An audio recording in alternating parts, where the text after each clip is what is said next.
Hello there. Yes, another stream where I've spoken to the custom GPT again and just showing you the things it can do. One of the things it can do, it can show attacker profiles from the wounds in the crimes, basically. And the custom GPT is loaded with all the autopsy reports and the police reports. And so, yeah, it made attacker profiles, and that's what we're going to talk about tonight. Should I say hello to everyone in the chat, though? So there's 2 people from Australia here tonight. And yeah, and it's the night that the thing on Bondi Beach just happened. A load of people celebrating Hanukkah got shot at, and it's been on the news. The footage of it, people were filming it, weren't they? Terrible thing. Wow, God. But that actually happened today, didn't it? Yeah, I like to mention current events for people watching on playback. Give you some grounding into when this was made if you're watching this years later. Wow. Yeah. Hordes of Australians coming over here suddenly on this day. Well, but yeah, like I say, attacker profiles is going to be the theme of what we're talking about. And yeah, I don't know if Dawn's here. Dawn was ill last week, had pneumonia. Everyone's really ill. I haven't got ill yet, luckily. Hope everyone else is feeling better. Are you better this week, Jeremy? That's it, right. I'll get on with the presentation so we can have something to discuss. Oh yeah, and like the video and subscribe to the channel if you haven't already. Really close to 2,000 subscribers now. Oh, there.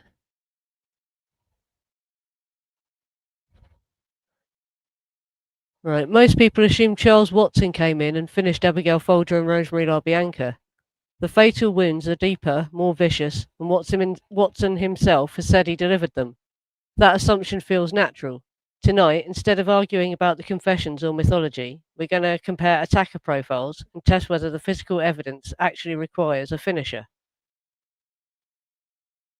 Yeah, this is one of the things it said, going from the physical evidence alone, what it's got, it says that there doesn't have to have been a finisher that came in and killed Folger and Rosemary. She could have done it on her own, which I found interesting, and I repeatedly told it, but Texas confessed, don't the fatal wounds look like Texas profile? But it argues no, it says no. So yeah, we'll get into it anyway.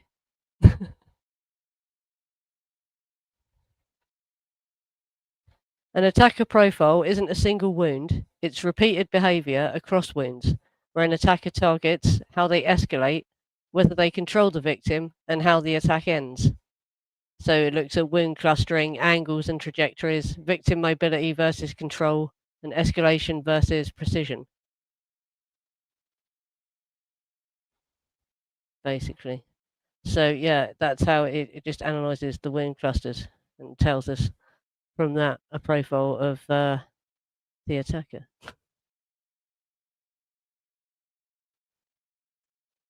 Right, so Charles Watson, his attacker profile is not defined by low wound counts. Frykowski had around 45 wounds, many inflicted by Watson. The defining feature isn't quantity, it's focus. When Watson is trying to kill, he repeatedly returns to vital anatomy. So high wound counts possible from him. Repeated targeting of vital anatomy, thoracic cavity, lungs and heart. Neck used to decisively. Leno LaBianca. Wounds cluster, not scatter. Thoracic targeting consistent with anatomical intent. So yeah, he definitely targets the chest area, and that's, someone who's trained to kill is more likely to do that. Yeah, we'll get to this in a minute though, because it's rumored that it said they were all trained to stab the chest and under the rib and stuff like that. We'll get to that. I asked it, does that look like it is? Right, and so then we have Krenwinkel, her profile. Krenwinkel's attacks are chaotic, rear-focused, and escalate as victims continue to move. Control is never fully established. Catastrophic injuries occur through escalation, not anatomical planning. Overwhelmingly posterior wounds, high wound counts, multiple angles, victims fleeing or upright, escalation under stress, no evidence of anatomical targeting despite alleged training. So that's another thing, and it's got a point, yeah, when we get to the point where I show you the wound patterns on Abigail and Rosemary. There aren't many actually targeting the chest cavity as if she was trained to stab under the ribs. There's a reoccurring claim that the group was trained to stab under the ribs and target the heart. If that training were real and internalized, we'd expect to see consistent thoracic targeting across attackers. We don't. Watson repeatedly returns to the chest and neck. Krenwinkel does not. Her wounds scatter across the back, limbs, and lower body. That tells us that whatever training is alleged, it did not translate into shared killing behavior. Attacker profiles reflect what people actually do, not what they claim to have been taught. So we've never seen any of the police interviews with Krenwinkel, and I don't recall in any of the interviews she's given her saying ever that she was taught to go under the ribs. In fact, I've heard Diane Lake saying that that isn't true, that they were all drilled to do this sort of thing. But yes, it says that the wound patterns from Krenwinkel suggest she wasn't. No, it's more chaotic, basically. And she was pursuing and trying to stop the person from fleeing, more than trying to kill him. Yeah, well, this is it. Sex was supposed to be the trained killer, and his attack pattern suggests that more than the girls. Yeah. Yeah, no, that's it. And obviously, a lot of people don't think this was the first time he killed people as well, because he went so methodically and he went for people's chests. So we did in the past couple of streams. I've been talking about Sebring's injuries again. He's targeted his chest is targeted. He's shot and stabbed in the thoracic cavity, as they say, and that's what causes death. That's someone who's trying to kill you, stabbing you there. Whereas what Krenwinkel does is more chaotic. Right, and I know if you're on a small screen, this is going to be hard to see here, but these are the diagrams of Abigail Folger's wounds, and they only mark the major wounds on these diagrams, so this isn't every wound on her, but it's all those significant ones. You can see there's wounds on her back, and note the wound on the back of her head, because we're going to talk about that on the next slide. But yeah, the stab wounds to the front of her, the lethal one is the one that's right in the middle of her chest there, but the rest, they're like to her lower abdomen and that. It's not like someone targeting. Abigail Folger was attacked while fleeing. The blood evidence documents continuous movement from inside the house to the exterior lawn. The wounds reflect a pursuing attacker striking a moving victim. There was a continuous B-type blood trail, interior to exterior. She has defensive wounds as well. Look at her hands. You can see she did have them on her hands and arms. She had one pursuing assailant, and it matches Krenwinkel's profile. Because we were talking last week about did Sebring put up a fight, and he only had one defensive wound on one hand. But both Folger and Frykowski have a few wounds on their hands and arms, suggesting they put up more of a fight than Jay was able to. But it looks like Jay was struck so hard in the face with something that he was knocked out, basically, so that's why he couldn't fight. These got to run away a bit.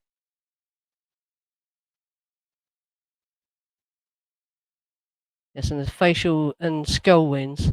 Abigail's facial wound and posterior skull wound are best explained by movement. The facial injury tracks because she turned during a thrust. The skull wound reflects a high-force attempt to stop flight. The contusions on Abigail's neck are consistent with blunt compression, such as a hand or forearm, applied while she was alive. They don't prove strangulation, but they do support an attempt to restrain or control a fleeing victim. Because yeah, if you look, I think it's the left side. I don't know what it is to you if you're looking at it on the screen, but opposite the stab wound on her neck, it says deep contusions, that's bruises. And it said that's consistent with them pinning her down and leaning with their arm or elbow or shoulder or hand to pin her down, because she had a couple of collapse points as well. Other streams in this series I've done, I talk more about the different collapse pools, but so at some point she held her down and pressed her neck, and that's what caused those bruises. And the long wound on her face, that's apparently caused because she moved her head when the knife had gone in, because that would always really particularly disturb me, because I'd always pictured her standing face on and doing that deliberately. But apparently this says that it's because she stabbed her while she was moving, and that's probably what caused that wound, which is something.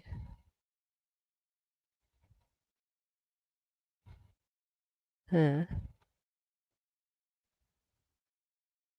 her fatal wound, is this one in her chest here. The autopsy identifies wound number 8 as the fatal stab wound. It is deeper and more lethal than most of the others, which is why many assume Watson stepped in.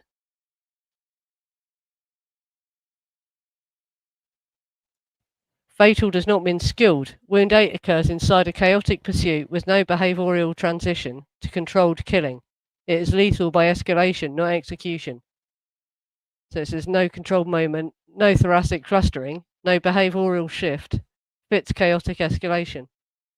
So it basically says Krenwinkel could have done this by herself, just escalating. She got up and ran a couple of times, didn't she? So finally, in desperation, she might have done this on her own. There's nothing that says that Tex definitely came over and did this. And he did tend to cluster wounds, so it's like it's only one wound. But maybe he was tired because would have just finished Frykowski. Because the police were saying it looked like Frykowski was trying to reach Folger, so they were both being stabbed at the same time and seeing each other getting stabbed. So Tex was probably tired. Maybe that's why he only did one wound on Abigail. Who knows? But it's basically saying the forensic evidence doesn't prove beyond doubt that it was Watson that did it. It could have all been Krenwinkel on her own. Which is just an interesting take on it, I thought. Listen, Rosemary LaBianca, see the wounds are all on her back. She's only got that one wound to her face. All the other wounds are on her back. Rosemary LaBianca sustained 41 stab wounds recorded, 36 of them posterior. This is a rear attack pattern, not a face-to-face execution. So yeah, just see, and it's the ones on her neck, at the back of her neck there. And Abigail Folger had a wound up there as well, but that's more consistent with her trying to stop her running, basically. And Rosemary was in a much smaller room, so she didn't have as far to go. And she also had cords around her neck, the cords of lamps tied around her neck, as we'll get to when we get to the next slide, that were slowing her down. But yeah, it said that it was saying that most of her stab wounds are consistent with happening while she was standing up. And then she fell down and was crawling. Investigators documented a distinct bloodstain directly by Rosemary LaBianca's feet that led away from her torso. In the homicide report, this stain is explicitly interpreted as evidence that she crawled approximately 2 feet while bleeding. The report then notes that an electrical cord from one of the bedside lamps was wrapped around her neck and became taut as she moved, pulling both lamps to the floor. The physical evidence shows continued mobility after multiple stab wounds, with collapse caused by mechanical restraint rather than a disabling strike. So, yeah, it says in the police report, so it does what caused her to collapse in the doorway might have been the things tightening around her neck, not necessarily this disabling blow to the back of her neck.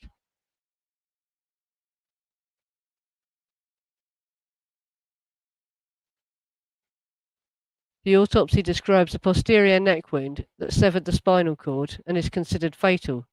The report describes the angle of the wound, not the position of the attacker. Downward refers to the path of the blade relative to Rosemary's body. It does not tell us where the attacker was standing. The trajectory is consistent with Rosemary crouching, bending forward, or crawling when the wound was delivered. Because I had always pictured, her trying to crawl out of the room, having been stabbed a lot by Krenwinkel. And then Tex walked in and delivers this final blow. But it's saying that, yeah, actually the things around her neck could have caused her to fall, and then Krenwinkel could have done it on her own, basically. Nothing says that this was definitely Tex. And he does become much less active at the LaBiancas. We get to that, yeah.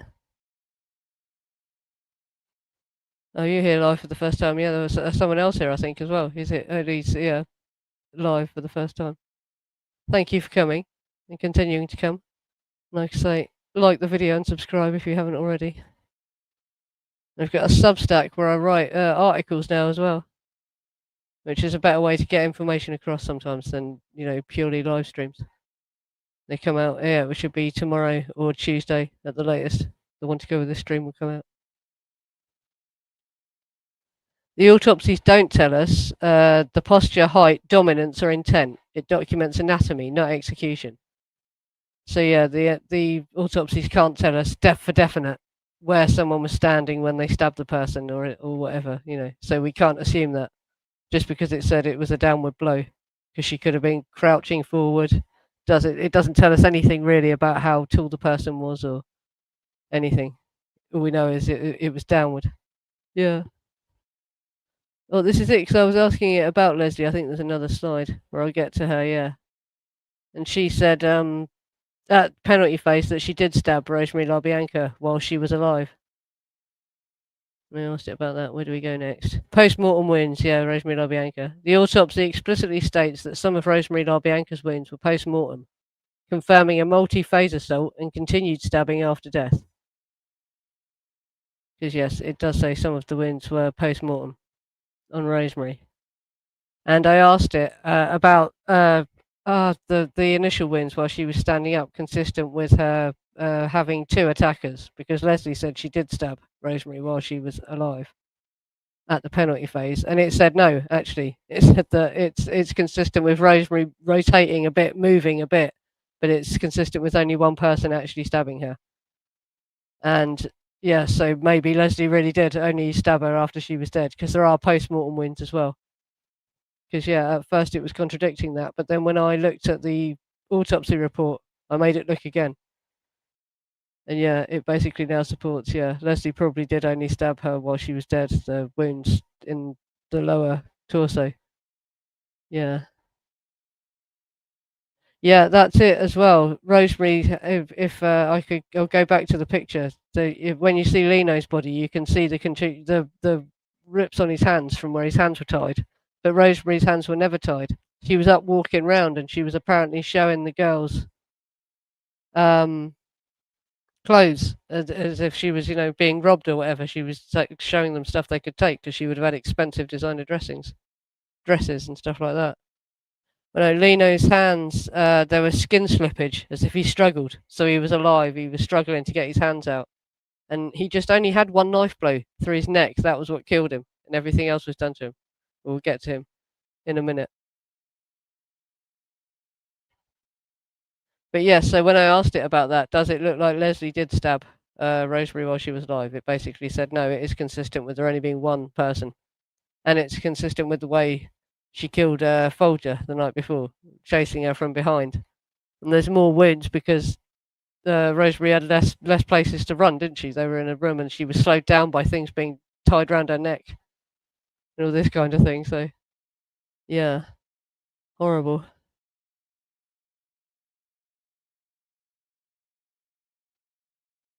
Leno LaBianca shows a clear Charles Watson killing act. A deliberate neck thrust, knife embedded, singular and controlled. That act is anatomically decisive and fatal. However, the assault on Leno does not end there. After death, Patricia Krenwinkel inflicts additional wounds to Leno's abdomen, carves the word war into his skin, and inserts a carving fork into his stomach, leaving it embedded. These post-mortem actions do not contribute to death, but demonstrate a separate escalation behavior. Yeah, that's another thing. She escalates this. She starts, because Leno's lying there dead, and also, so Leslie, it's such a weird situation to think about. So Leslie's in the other room, and she's just been forced to stab Rosemary's dead body, and then Krenwinkel comes into the living room and does this to Leno, carves war, and sticks a fork in his thing. But yeah, saying it looked like he was tied after he died. There's actually a lot of damage to his wrists. I can't show photos of the bodies on the stream, but you can find a photo of Leno's hands, and you can see how badly they call it skin slippage. He'd really struggled to get out of the thing, so he was definitely alive when his hands were tied. But Rosemary's hands weren't tied, because I see people writing articles about this. Someone on Substack wrote an article about this, and they're buying this idea that Charlie went in there and tied them both up, so they were both tied up. But Rosemary was never tied up. There's no evidence Rosemary was tied up.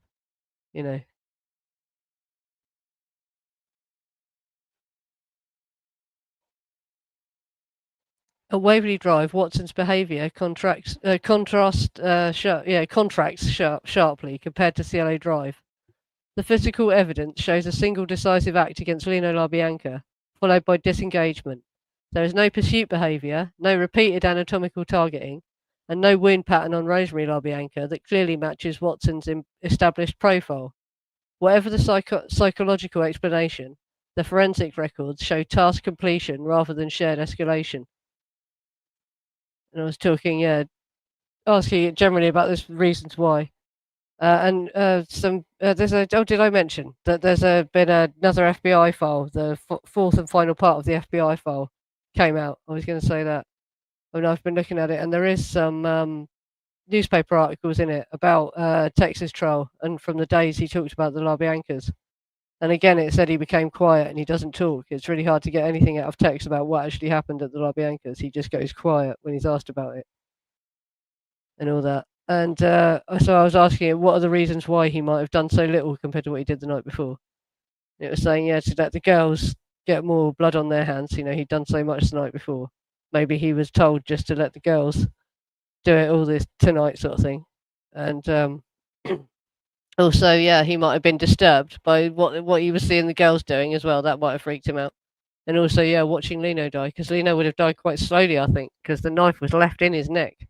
So he would have bled out quite slowly. So he must have been there for quite a while just watching him bleed out. Awful. And they stuck a pillowcase over his head. I think the pillowcase was stuck over his head after he died, because there's not a lot of blood on it. So it's like he'd actually stopped bleeding when they put the pillowcase over his head. See, I can't show you the pictures. I may have to make a Substack article with the pictures of the LaBiancas because they're harder to find online. But if you look at Leno's body in situ, the pillowcase didn't have blood on it. And if that had been over his head while he was alive and bleeding, it would have been covered in blood as well, wouldn't it? It's weird. But there was, yeah, a lot of staging after. And this is when Krenwinkel also goes and writes all the Hilter-Skelter. And she writes fly somewhere, doesn't she? She writes a couple of things on the walls in blood. But yeah, Krenwinkel just completely lost it at this one, obviously. Yeah, and just to talk about Frykowski, because Frykowski's wounds fracture into different behaviours: blunt force control, deep thoracic killing, and gunshot wounds, supporting multiple active attackers. This contrasts with Folger and Rosemary, where the behaviour remains unified. So yeah, it does say apparently, yeah, Frykowski, it does support them multiple people stabbing him. And it shows, and you can actually see one of the wounds on Frykowski's chest does look like someone was trying to target the third rib as well. There's like a really dark wound, yeah, and I think they must say that's the lethal wound or whatever, yeah. But he has a lot of wounds on his arms as well, so suggesting he fought, he put up a fight. It's terrible. Yeah, yeah. She wrote Rise as well, didn't she? And yeah, I think it was just Hilter Skelter and Rise, wasn't it? Really high up on the wall as well, weirdly. Yeah, I've done streams about the LaBianca murders where I show the photos of all this and that. This is just talking about the wound patterns tonight, so I haven't got them all lined up for you. But yeah, very, very disturbing behaviour from all of them. You can see why they don't want to let Krenwinkel out. So 45 wounds, and there's the thoracic clustering, so that's Texas style definitely, and multiple weapon types and multiple attackers supported. Frykowski.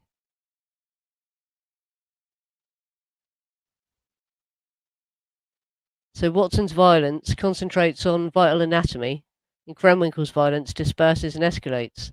The fatal wounds to Folger and LaBianca occur inside chaos, not controlled executions.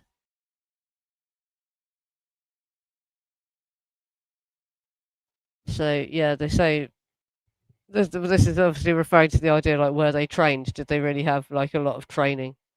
Was they really were they programmed to kill and all this sort of thing? But yeah, they actually suggest no.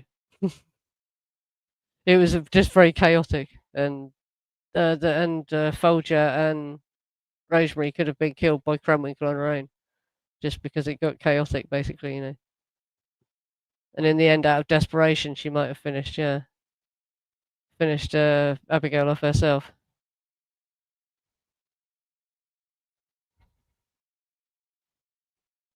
That's that. Harold True was oddly insistent that Susan could never have known Tex. Why so insistent, Harold?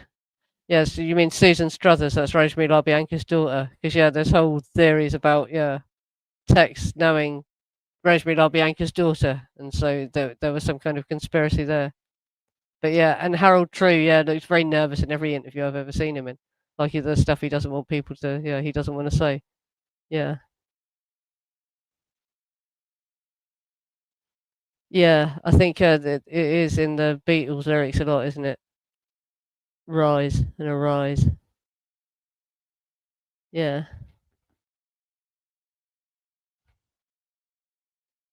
Yeah, this is with the custom GPT. that I've made, basically, yeah. And it's trained on forensic science textbooks and articles and everything, basically, so you can ask it to confirm from a forensics point of view. But obviously, entertainment purposes only. I can't verify everything it says is accurate. But yeah, this is interesting that it kept saying actually there's nothing that shows that Tex definitely came over and did the final wounds. Krenwinkel could have done it by herself. And I found it interesting as well what it said about the facial wound to Abigail. That's consistent with her head moving. So she was struggling. And Krenwinkel was just stabbing at her randomly, and her head moved, and that's what caused that bad wound. And the bruises on her neck are consistent with her being pinned down to the ground because she kept getting up and running. So yeah, it gives us more of a picture of what actually happened to them. Horrible as it is. Yeah. Is that it all? Yeah, this is the question is not whether Charles Watson could have delivered these fatal wounds. The question is whether the wounds require him. So yeah, he definitely could have done it. But according to the evidence, Krenwinkel could have done it by herself as well, just out in the through the frantic nature of her crime, you know. And she was repeatedly stabbing her in the back, and she did stab Abigail Folger in the back of the neck the night before. So it's like this time, did she just hit her in the right place? The evidence does not force a finisher; it allows for escalation. That tension is where the forensic record leaves us. No forced conclusion. Evidence over myth. So there you go. Yeah, it basically says you can't really draw a conclusion totally from the forensic evidence whether Tex did finish off Folger and Abigail. I'm not convinced. I still think that the wounds are consistent with Tex coming in and doing it. But I thought I'd include it and let it make the point because it is interesting. And next week I was going to try. Well, I was going to do a Garrettson update actually. Yeah, which won't require the AI because Cielo Drive published a really helpful video showing you exactly how far away the guest house is from the main house. Because a lot of people look at the floor plan of the Cielo Drive and they think that the parking garage is the guest house, but that's not. That's the parking garage. The guest house is actually way up, and you have to go up a walkway to get to it. It's way up behind the house. So it's actually totally impossible that Garrettson could have looked out the window of the guest house and seen what was going on the north lawn, which is where Folger was getting stabbed, unless he had walked out of the guest house and was on looking at this walkway. So I wanted to do a stream about that. Oh no, now the camera started tracking me. So it'll start moving if I move. It's alright, I'm not going to be moving much anyway. I don't know, Jeremy, do you want to join now? For a little while. Just to keep this stream going a bit longer. Give your opinion. If I put, I'll stick the link in the chat. Facebook chat. Excuse me a minute. If Jeremy's there, I don't know. Oh yeah, I see you. Yeah, yeah. I'll stick it in the Facebook chat. Yeah, like I say, it's just interesting. This is actually nothing really truly says that there was a different person came in and delivered the last wound there. It could be her. On her own did it. Like I say, I am still not convinced.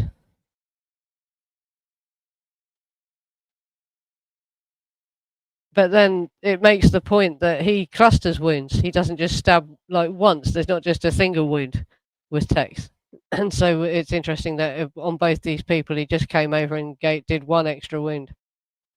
Maybe he was, but I think he had gone so nuts, he wasn't thinking for the future, like, oh no, will I get charged with killing this one as well? He wasn't thinking that straight, you know. So I don't think it was about that either. Yeah.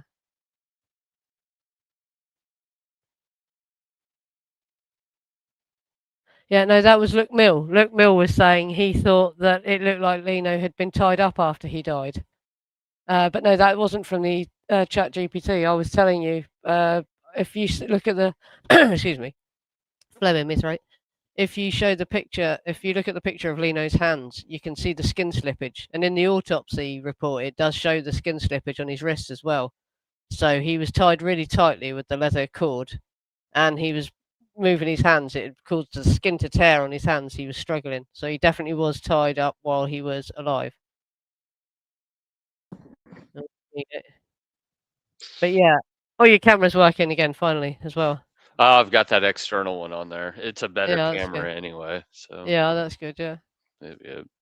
yeah. So I dig the AI thing, and I definitely I can see Yeah. where Leslie would have had to have said, "Yeah, I stabbed Mm. her," Yeah. because otherwise they were never going to let her out. Yeah. You know, Yeah. so like she kind of had to go with that helter skelter narrative. Yeah. And well, the thing that gets me is she's never had to admit that she was Bobby's girlfriend, and that for part of her it was save a brother. She's always said totally, "Oh, I did it just for Charlie," which is the helter skelter thing, isn't it? And that's what gets me. She's never had to admit that Bobby was partly responsible for it as well. You know. Well, the whole Bobby thing really gets Yeah. brushed under the rug all the way around. Okay, Yeah. Yeah. so he was such a big part of Hinman and a Mm. part of the drug dealing and all the Yeah. porn angles that were going on and everything. Yes, just got the interview with Bill Vance where Bill Vance is talking about how he was delivering the girls to topless clubs and making porn with them and all that. He We was the can't know for driver. sure. He could just be full of shit. We don't know. But fucking, this is what he said in this interview. We've got that. I think this is from the It Ed Sanders files that they've got this. Yeah, yeah. it checks out, It does sound definitely. plausible, doesn't it? Definitely. Yeah, Yeah. Yeah. 100%. And then it's like, in order to pin all this on Charlie, you can't have Bobby be a part of it because he's Yeah. such a major part of it. If So you not that's brushed why your they, hair, look, there you go. They're fucking taking the poor. piss out of your hair, look. I had a Chiefs hat on, but I Yeah. didn't, I was Yeah. like, we'll just take that off. Hey, doesn't it Yeah. look rock and roll, right? Yeah, yeah, but Okay, there so was there you guys got to there's pay skin Nancy slippage on him. more. Yeah, You guys got to there's pay skin Nancy more. slippage on his hand though. Uh, look, Mill, there was skin slippage, so he was struggling. If they were tied after he died, he couldn't have struggled, could he? He was struggling. Right. It tore the skin. He was struggling so hard, and Yeah, and Leno it was tied so tight that it cut into his skin as well. He wasn't loosely tied.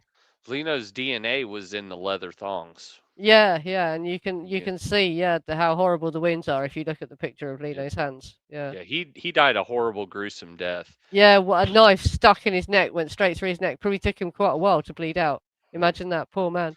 Listening to his wife scream for him, Yeah, that's it. It's terrible, and horrible. oh, yeah. And And so we don't. Their murders don't get the attention they deserve because it's overshadowed by Cielo Drive. But even yeah, we give it short shrift, but that's because yeah, there's such a mountain of mm, evidence to go through at Cielo and such yeah, misinformation. But yeah, conversely, there's very little information about LaBianca. I mean, it yeah, really in Helter Skelter, it's not really covered a whole lot.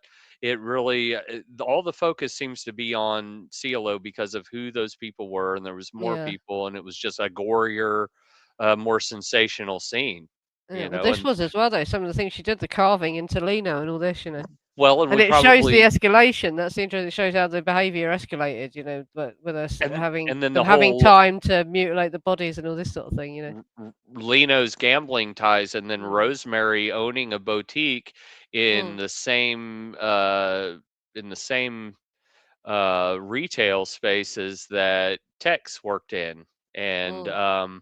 also the fact that, I mean, I guess there was some drug dealing going on with Joe Jordan and Susan Struthers. I What think was her it's name? actually Alice LaBianca is the source for that. She says she thinks that Rosemary and Susan were selling drugs together somehow, and she said that Rosemary had said she was scared of her daughter, and her daughter wasn't living at home at the time as well. She'd left home or something. Yeah, Sure. And yeah, and see that would make sense too insofar as that Rosemary would be the kind of the money person behind it, would put up the finances, and that Susan and Joe would be the ones on the front end of it if that's how that worked out. yeah, Yeah. Yeah, we need to do like an actual like La Bianca one. I wanted to do like an yeah. episode just on the La Biancas on Well, my I pick can at some summarize point. because the streams I did about them are old now. Obviously, my camera's Sure. better, everything's better, and so I can do an updated stream about the Lobbiancas and Yeah, get that'd on that. be Because, like I say, that we need to talk about it more. And this is interesting what you can mhm. do with the Chat GPT. So I'm not saying trust it entirely, and I entirely listen to it, But it's an interesting tool to use because it's trained on forensic science textbooks and everything, so it can give you an idea. And You know, it's we also can test our saying, own questions. We can see yes, how likely is it that this happened. That and it yeah, can we give could us a spitball all logical day, but answer. let's Yeah, go ahead and put it into yeah, yeah, the generator and see what it spits yeah. out. And See on what it top of actually that, says. Yeah, yeah. it says Helter Skelter's bullshit too. Yeah, yeah, it says it doesn't add up. But I'm intrigued that at Cielo Drive, when it analyzes it, it says it looks like everything started at the front door. Mm. So the idea that they was all rounded up into the living room and it started in the living room isn't supported. Or Yeah, what if it didn't start as a yeah, murder or a robbery initially? What if they just went there and were yeah, hanging out, mm, and then shit escalated? Like, I don't know. yeah, I forget who it was that said that it's possible some of the, like maybe Tex and Linda were in the living room while Katie and Susan were creepy crawling and they got caught. yeah, yeah. This is the other thing. Manson was at the scene, wasn't he, at the LaBianca's? He went in there, Yeah. and he's the one that's supposed to have tied them both up. But that's bullshit because Rosemary wasn't tied up. She wasn't But tied up at all. yeah, She had the lamp cord wrapped around her neck, but Leslie said that yeah, they did yeah, that in the bedroom. yeah. And they put a So pillow around her. Yeah, he was at the scene at Cielo too after the fact. Don't get it twisted. It's just that yeah, Bugliosi, for whatever reason, didn't want Manson there because I think it was probably easier to hang a conspiracy beef on him that way, mm.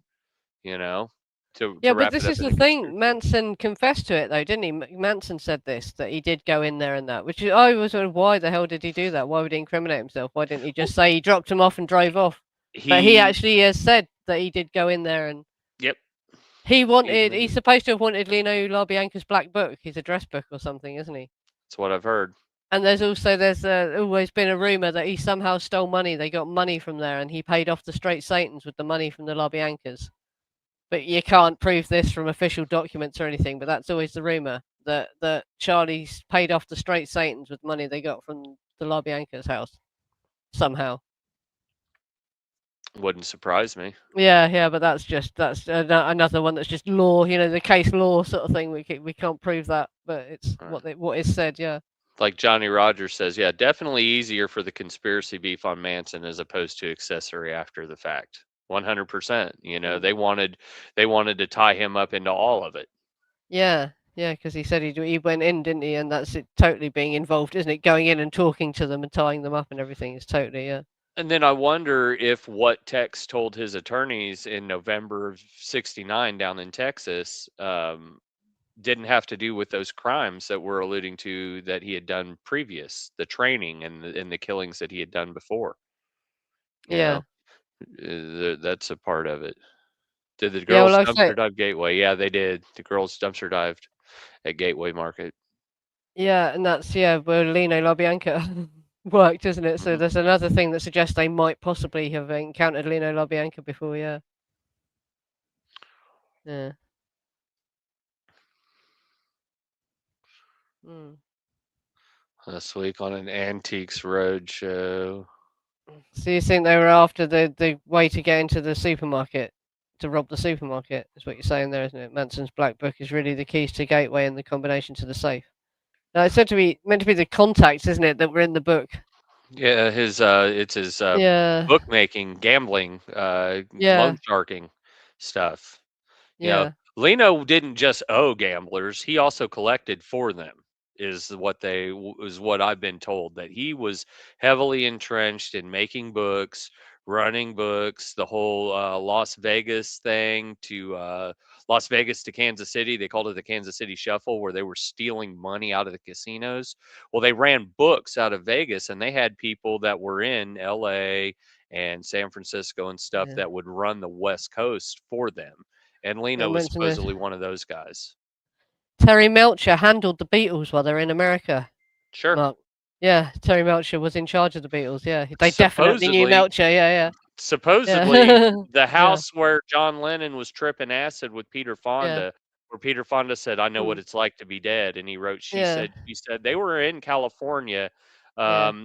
And it may have been the house on Cielo Drive that they were No, staying no, at. no. I've heard.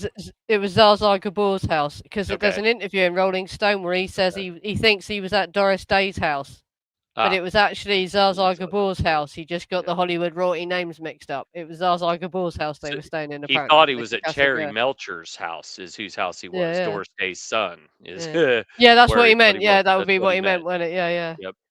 yeah. Oh, So he they'd probably probably they been probably there. didn't get her. They'd Yeah. probably been there. And also, she had a summer house, didn't she, that Melcher moved to, and that is that still in Down on California? the I think that beach. is. Yeah, Yep. yeah. So Down they on the probably beach. went there as Malibu. well, didn't they? Yeah, Malibu, the Malibu. Malibu beach house. Yeah, Hmm. Yep. yeah, mm. Yeah. But that's really interesting. I found that interesting. Yeah. So Melcher, the Beatles would have known Melcher.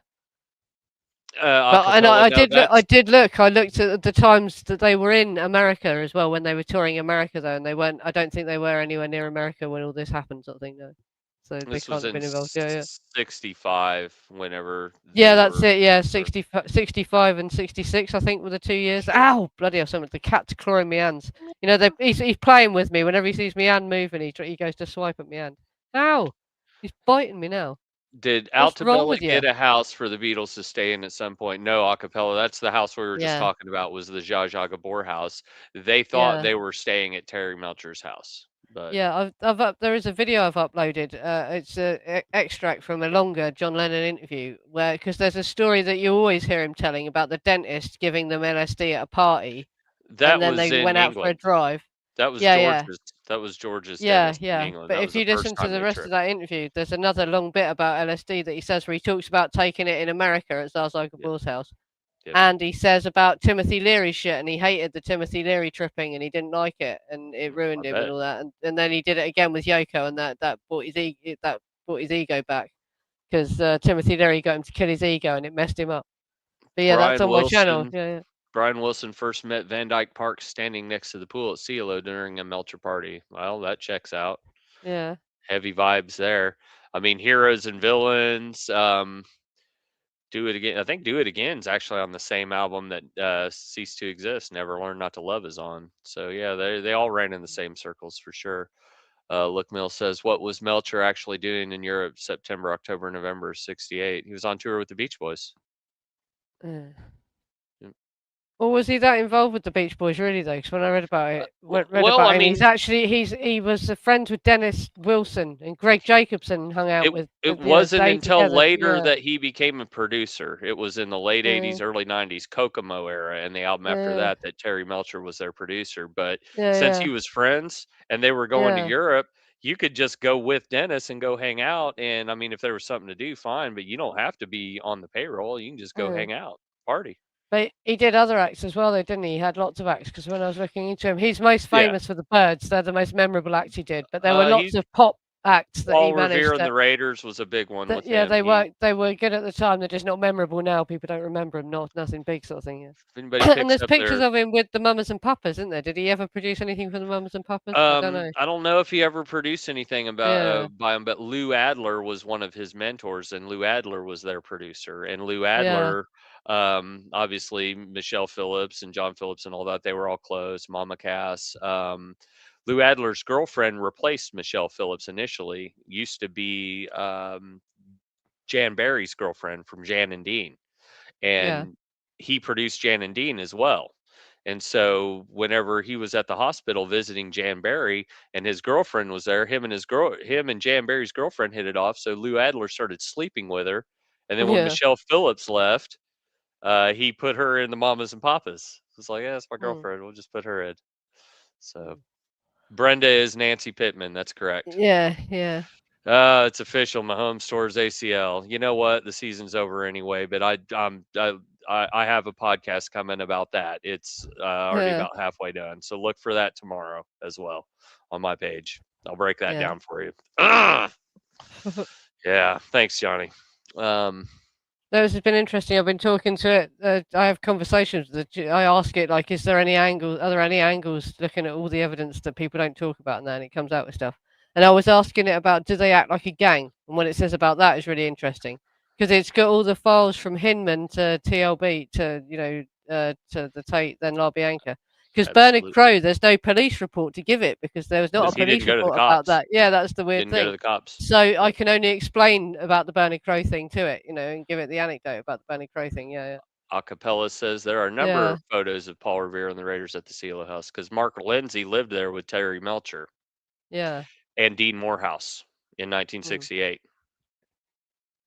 Correct. Um, yeah, it's let's see here. Melcher was a big time record producer, so how could he just travel to Europe with Candace for 3 months? Because if you're a big time record producer, then you're between gigs sometimes. You don't have to be there every day. You don't want to. yeah. And he probably lived off a trust fund from his mother or whatever, didn't he? Probably didn't really need the job. It was just what he said he did to make himself look cool. Yeah, Mhm. yeah, It did whatever he yeah, did yeah. whatever he wanted.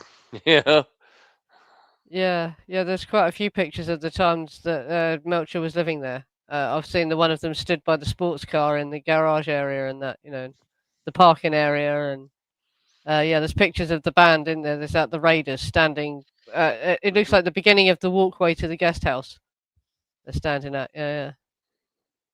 There's like a little gazebo thing they're stood under, isn't there? And that. Yeah, Yeah. yeah. Clifford Crawford does bring up a good point. Doris Day was actually broke at the time, and he was probably supporting her with his record producing money at the moment because of Yeah, well, her it turned out her ex-husband husband had ripped ripped her her off, off. hadn't he? Yeah, Yep. yeah.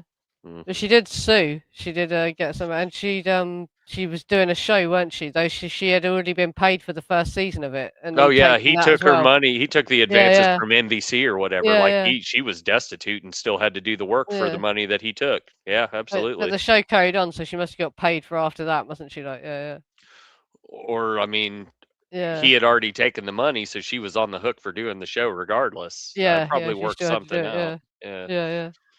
Mm. Mm. It was terrible. Yeah, but Um, I know Terry n- Melcher, like I said, he sued, but they at sued, but she didn't get back half as much as she should have.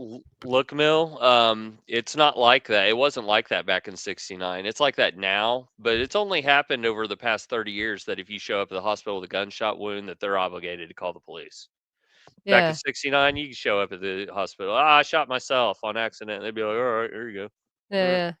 yeah. And And like the racial thing as well back in '69 to be, oh, it's just another black guy been shot. There would have been that sort of attitude as well, wouldn't he it? Do you know what I mean? he Unfortunately, but didn't, that is true, isn't it? not Yeah, yeah, in LA maybe, yeah, yeah. but he didn't want the bullet taken out because the surgery would be risky.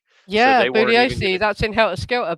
Yep, Budiosi asked him if he'd have it done to try and match it to the gun, but he said no, yeah. nope, can't take it out. It's too Yeah, risky. yeah. So, mm. Hmm. But you could prove the bullet was in there by giving him an X-ray or something. And if Luke Miller's saying because they're saying they don't believe the Bernard Crowe shooting happened when it did, or that it happened at all, or whatever. But yeah, he must have had some kind of scar from the bullet wound, and or there must be some X-ray that shows up the bullet or something. There must be some proof he was shot. Yeah, Always she wanted to start over, which is understandable after being used as mm, a somewhat useful alternative to masturbation by a bunch of 40 to 50-year-old dudes. She probably just wanted to go live her own life and not be mm, in the public eye anymore. So she, yeah. yeah, Terry Melcher worked out a deal. Courtney does drop the F bomb. Yeah, Melcher did suppress evidence. He committed perjury, is what he did, but he was told to. Well, at Texas trial, he has to admit Tex came to his house 5 or 6 times, and all this sort of thing. Well, It is that's crazy, yeah, because he makes out at the first trial, he makes out he hardly knew them, but then he has right. to admit that Tex came to his house 5 or 6 times at Texas trial, so he contradicts himself between the two trials. It's bizarre. Well, and also the whole thing about Texas trial being separate, they had to have that separate because, I mean, Tex is the one that told the girls what to do. It'd be really hard to pin Mm. that conspiracy beef on Manson when you have Watson there and they're saying Tex is the one that told us what to do. Yeah, and Bobby being tried separately as well, and Mary Bob, Brunner not being tried with him, her getting immunity. That's almost as controversial as Linda getting complete immunity. it's so Considering how crazy much she actually did. Yeah, yeah. how the Hinman people all got tried separately. Mm. and all the And Tate for lobby, Shorty Shay as well, you and for see Shorty. in that Manson Shadows video that I've made, you see Bruce, Clem, and Charlie Yep, walking into court together because they were all tried they together. tried together, But Shorty Shay, but just like they the never girls in brought Manson Tex were into that. Manson. They never Yep. brought Tex into that, and Tex was one of the main killers of Shorty Shay as well. Why Mhm. was Tex never tried with Manson? They had to keep them apart, didn't they? Couldn't try them together for anything. Acapella, we don't know that that Bugliosi didn't have the videos of Melcher and Oish. Okay, Hmm. we don't know where any of those videos went because they were all gone. Well, I reckon By Bill Vance is supposed to have disposed of it, innit? But I don't reckon he did. He'd have bloody sold it, not disposed of it, wouldn't he? That's the thing. how did he get them? He's supposed to have just Charlie? yeah. What are you talking about? The The stuff that the videos Manson family made? from Yeah, yeah. Cielo Drive on August 8th that they Oh came and yeah, got after the killings, the that they murders. cleaned Yeah, out of that house because there were a bunch of videos there before those murders. yeah, It was a director's house. They had video cameras and equipment and were able to make movies there. You yeah, can't tell me that there was just the one that they found in the loft. yeah, yeah. That Well, don't it's even just check out. Nope. suspicious lack of anything, isn't there? Really? Yeah, Suspicious lack of anything. Where did all those movies go? yeah. And yeah, apparently there was at the trial there was young actresses contacting the lawyers saying they wanted to get the tapes of themselves back at Cielo Mm, Drive. Could they buy them back? Is there any way they could buy them back? I bet. And Peter Sellers, Yul Brenner, and Warren Beatty all putting up a reward together seems suspicious, doesn't it? Yeah, When absolutely. the rumor is that they're the big three names that were in some kind of tape with Mama Cass And or something like that. Yeah, yeah. also involved in the dope dealing, from what I hear. Yes, Peter Sellers is meant to have got really into hash. Yul Brenner as well. Yeah, yeah, yeah. And Steve McQueen is meant to have been up to it with Jay Sebring, really into it with Jay Sebring. Well, and it's not a stretch to say that Roman was shipping it from Europe to Jay Yeah, and to Wojciech. yeah. That he Well, was their he was connection. because we've got it from Witold K. Kachowski, I think you can reasonably say is his name. That he was picking up people from the airport with MDA. That's in the police report from Witold Sure. Kachowski, Frykowski's friend. Canal Bridge. Steve McQueen and Yul Brenner were in the videos with a lot of gay sex too. Well, that's just Yeah, it. And if that were only it, they were probably yeah, doing drugs and having sex with underage girls and boys and dogs and drinking yeah, blood and doing occult shit and who knows what all's in those videos. We don't yeah, want to yeah. don't want to even So, go well, the down that reason road. they've never bloody surfaced most of them as well is because they're illegal, so they'd be taken down off the internet straight away if you even Oh, tried or you'd go whatever. to fucking Yeah, yeah, prison if you that's put it. that Yeah, yeah, shit up, you for even know? possessing it. Yeah, Yeah, you they'll wouldn't come even. Yeah, kick yeah. your door down for Well, having the Ismy that. cat. I Yeah, ain't messing with that. yeah, Steve McQueen ate so much ass that probably gave him stomach cancer. I thought it was mesothelioma that killed Steve McQueen. yeah. I can't remember when I looked. Lung Yeah, what it cancer. was, but it explains why he was so paranoid. Because I'd always read he was an anxious, paranoid bloke, and it's like, yeah, well, there's bloody being involved with all this is why. And the cocaine has a Yeah, tendency to yeah, do that's that to it. you Yeah, doing anyway. loads of coke. Yeah. But he's supposed to have got a phone call shortly after the Manson murders saying, "You're next." Someone just said, "You're next," and hung up. Yeah. Was that before or after the police even got After. there? Yeah, Oh, yeah, was well, it? no, I think this was in the days after. Yeah, from it was in one of those biographies. There's a Steve McQueen stream I did. Have you watched it? And I've written a Substack Oh yeah, I where remember I the Steve quote from McQueen two stream. two different biographies that I found that said loads of stuff about his friendship with Sebring and Sharon Tate. And they all went to that place, the Daisy, as well. That's an interesting place. I want to find out more about that and what went on there and what that means. Because actually, photos of Roman Polanski and Sharon Tate coming out of the place and that. Yeah, All British people are odd, says James Watson. I have it yeah, on the highest authority that all people are odd. One of those yeah. words is That's it. Yeah, completely unnecessary. yeah, yeah. No, Speaking of, Terry Melcher did die of skin cancer. I know that as well. Yeah, I'm not sure what Steve McQueen died of. Could Google it. uh, Melcher died of melanoma. He was in rough shape the older he got, though. Yeah, Yeah, he was an addict and an alcoholic, and it was not pretty. Ollie yeah, says, speaking of hash, I just ordered my Christmas binge stuff, gold pressed pollen. Apparently, not seen it yet. You're gonna love it. yeah. Uh, What you're Amos doing. Russell told Deemer that he heard footsteps in Sebring's house during late Saturday night. And what about the power getting cut and the cable getting cut at Yeah, that Sebring's was house? the night before, wasn't it? That was why they were at Cielo, because the power got cut at Sebring's The, house the night the before. cable, the cable Yeah, got cut and they couldn't watch TV. yeah. And the lights outside died as well, apparently too. So the people were like randomly cutting cables, and they cut the wrong ones. It's like someone was trying to cut the power cables, but got the TV cable Dry and run. the outside lights. Yeah. All that did was alert them, and they're like, "Shit, now we got to leave." Like, Yeah. Oh, but we'll be safe up here. Yeah. It's Cielo Drive, where the place where we did all that terrible stuff to the Canadian bloke. Yeah. We'll be safe here. Makes you wonder. mm-hmm. No, Melcher died of the skin cancer. Sorry, because I remember reading that he did die of melanoma. Melcher did. I don't know what Steve McQueen died of. I'll Google it for the after. Oh, we're nearly up to an hour now, so I'll end this and go to an after show. Go to the after show. Yeah, because we're wandering off subject now, aren't we? But yeah, Always. obviously, for more information about Steve McQueen, look for the Steve McQueen stream I did, and the Warren Beatty one as well. This is from 2 biographies I found of these guys that said loads about Cielo Drive. Basically, I couldn't believe how much was in it about Roman Polanski and Sharon Tate and all their friendships they had, and apparently Steve McQueen thought the baby might be his as well, which was a mind-blowing revelation to me. Yeah. All right, so I looked it up. The Pride of Yeah. Slater, Missouri, right up the road from me. Steve McQueen, Yeah. persistent cough, developed mesothelioma. Yeah. He wound up getting treatment for that, and Yeah. then by February 1980, widespread metastasis had been found, and he Yeah. wound up dying by No, November. Yul Brenner died of lung cancer as well. I know that. A lot of Yeah. people did. Asbestos exposure back in the day Oh, was a right. Yeah. motherfucker. So it's a heart attack after treatment for lung cancer. Yeah. So Yep. basically everything weakened him enough. And Peter Sellers died of heart attacks. But the reason he had heart problems was he overdosed on amyl nitrate. Shaggin Britt Eklund had 5 heart attacks in one night, and it permanently damaged his heart.